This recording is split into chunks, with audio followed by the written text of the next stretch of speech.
নমস্কাৰ আপোনালোক সকলোকে পুনৰবাৰ টিপছ অসম ইউটিউব চেনেলটোলৈ স্বাগতম জনাইছো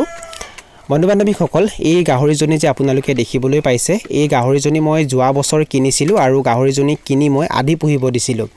আৰু বৰ্তমানে এই গাহৰিজনী মই বিক্ৰী কৰিলো আৰু এই গাহৰিজনী মই কিমান দামত কিনিছিলো কিমান দামত বিক্ৰী কৰিলো আৰু গাহৰিজনী বিক্ৰী কৰাৰ পাছত মোৰ কিমান টকা লাভ হ'ল সবিশেষ মই আপোনালোকক এই ভিডিঅ'টোত জনাম ভিডিঅ'টো আপোনালোকে প্ৰথমৰ পৰা শেষলৈ ভালকৈ চাব আৰু যদি আপোনালোকে এই চেনেলটোত প্ৰথমবাৰ আহিছে তেনেহলে চেনেলটো সাবস্ক্ৰাইব কৰি ওচৰতে থকা বেল ঘণ্টিটো প্ৰেছ কৰি দিব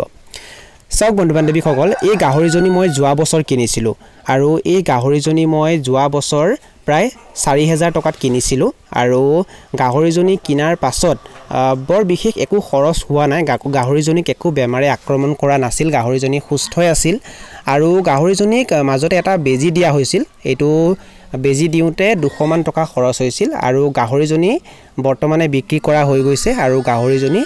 20000 টকাত বিক্ৰী কৰা হৈছে আৰু মোৰ ব্যক্তিগতভাৱে এই গাহৰিজনীৰ নামত মাত্ৰ 4200 টকা খৰচ হৈছে এই গাহৰিজনীৰ দানা পানী এইবিলাকৰ খৰচ মই দিবলগীয়া হোৱা নাই মোৰ দায়িত্বত কেৱল গাহৰিজনী কিনি দিয়া আছিল আৰু যদি গাহৰিজনী কিবা বেমাৰে আক্ৰমণ কৰে বা বেজি যদি দিবলগীয়া হয় দৰব যদি দিবলগীয়া হয় সেইটো মই কিনি দিব লাগিব ইমানখিনিয়ে মোৰ দায়িত্বত আছিল আৰু সৰ্বমুঠ খৰচ মোৰ 4200 টকাই হৈছিল আৰু দানা পানীৰ দায়িত্ব যিয়ে আধি পুহিছিল তেওঁৰ আছিল এই গাহৰিজনী সম্পূৰ্ণ 11 মাহ পোহপাল দিয়া হ'ল 27 জুলাই 2024 এই গাহৰিজনী বিক্ৰী কৰা হৈছে আৰু এই গাহৰিজনী 20000 টকাত বিক্ৰী কৰা হৈছে 20000 টকা যেহেতু গাহৰিজনী বিক্ৰী কৰা হৈছে 20000 টকাত বিক্ৰী কৰাৰ পাছত কোটেখিনি টকা মই পোৱা নাই 20000 টকা দুজনৰ মাজত ভাগ হৈছে যিয়ে আধি পুহিছে তেওঁ 10000 টকা লাভ কৰিছে আৰু মই পাইছো 10000 টকা এতিয়া তেওঁৰ কিমান কি খৰচ হৈছে সেই বিষয়ে মই নাজানো এতিয়া মোৰ কথা যদি মই আপোনালোকক ক'বলৈ যাওঁ তেনেহলে মোৰ মাত্ৰ 4200 টকা খৰচ হৈছে গাহৰিজনী কিনুতে 4000 টকা আৰু বেজি দিওতে 200 টকা এতিয়া যদি মই 10000 টকাৰ পৰা 4200 টকা বিয়োগ কৰি দিওঁ তেতিয়া মোৰ কিমান টকা লাভ হ'ব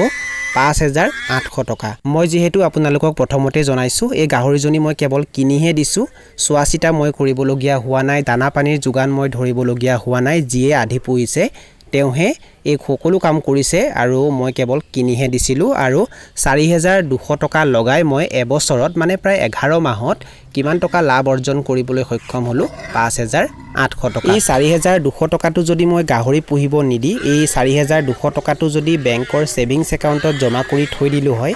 তেনেহলে কিমান ৰিটাৰ্ণ পালো হয় গম পাইনে 11 মাহত প্ৰায় 80 ৰ পৰা 85 টকা হয়তো ইয়াতকৈ কমো হ'ব পাৰে কাৰণ বেংকে ইমানখিনি টকা ৰিটাৰ্ণ নিদিয়ে কিন্তু মই অলপমান ৰিস্ক ললো আৰু 4200 টকাটো বেংকৰ সেভিংস একাউণ্টৰ পৰা উলিয়াই মই গাহৰি পুহিব দিলো আৰু 4200 টকাটোৱে 11 মাহত মোক কিমান টকা ৰিটাৰ্ণ দিলে 5800 টকা মানে প্ৰায় 138% ৰিটাৰ্ণ মোক 4200 টকাটোৱে দিলে এইবোৰ হৈছে জীৱলগা বস্তু কেতিয়া কি হয় কোনেও ক'ব নোৱাৰে এই গাহৰিটো যদি কিবা হ'ল হয় তেনেহলে হয়তো 4200 টকা এনে গ'ল হয় কিন্তু ভগৱানৰ কৃপাত গাহৰিজনী একো নহল আৰু গাহৰিজনী বিক্ৰী কৰা দিনাখনলৈকে সম্পূৰ্ণ সুস্থ আছিল আৰু সুস্থ ৰূপতে গাহৰিজনী বিক্ৰী কৰা হৈছে আৰু যাৰ বাবে মই 5800 টকা লাভ অৰ্জন কৰিবলৈ সক্ষম হলো কিছুমান কামত সাধাৰণতে ৰিস্ক বেছিকৈ থাকে কিন্তু যিবোৰ কামত ৰিস্ক বেছিকৈ থাকে তেনেকুৱা কামত ৰিটাৰ্ণো বেছিকৈ পোৱা যায় বা লাভো বেছিকৈ হয় আৰু এই গাহৰিটো বিক্ৰী কৰা হৈ গ'ল আৰু এটা গাহৰি আছে সেই গাহৰিটো অলপমান সৰু হৈ আছে কিনা বেছি দিন হোৱা নাই আৰু এই গাহৰিটো যদি ভালদৰে ৰাখিব পাৰো এই গাহৰিটো যদি ভালদৰে বিক্ৰী কৰিব পাৰো তেনেহলে সেই বিষয়েও মই ভিডিঅ'ৰ যোগে আপোনালোকক নিশ্চয় জনাম আপোনালোকে তাৰ বাবে চেনেলটো সাবস্ক্ৰাইব কৰি ওচৰতে থকা বেল ঘণ্টিটো প্ৰেছ কৰি ৰাখিব আৰু এই গাহৰিজনী যে বিক্ৰী কৰিলো এই গাহৰিজনী যে 20000 টকাত বিক্ৰী কৰিলো দামটো ঠিক হৈছে নে নাই আপোনালোকে কমেন্ট বক্সত কমেন্ট কৰি নিশ্চয় জনাব আৰু আপোনালোকে এই ভিডিঅ'টো কোৰ পৰা চাই আছে আৰু আপোনালোকৰ ফালে গাহৰি মাংসৰ দাম বৰ্তমান প্ৰতি কেজিত কিমান টকা হৈ আছে হেতু কমেন্ট বক্সত কমেন্ট কৰি নিশ্চয় জনাব এইখিনি আছিল কিছু তথ্য মই আপোনালোকক জনালো আৰু যদি আপোনালোকে ভিডিঅ'টো চাই ভাল পালে আৰু ভিডিঅ'টোৰ জৰিয়তে কিবা এটা শিকিব পাৰিছো বুলি ভাবে তেনেহলে অনুগ্ৰহ কৰি ভিডিঅ'টো লাইক কৰি দিব আৰু যিমান পাৰে ভিডিঅ'টো নিজৰ বন্ধুবৰ্গৰ মাজত আৰু পৰিয়ালবৰ্গৰ মাজত শ্বেয়াৰ কৰি দিব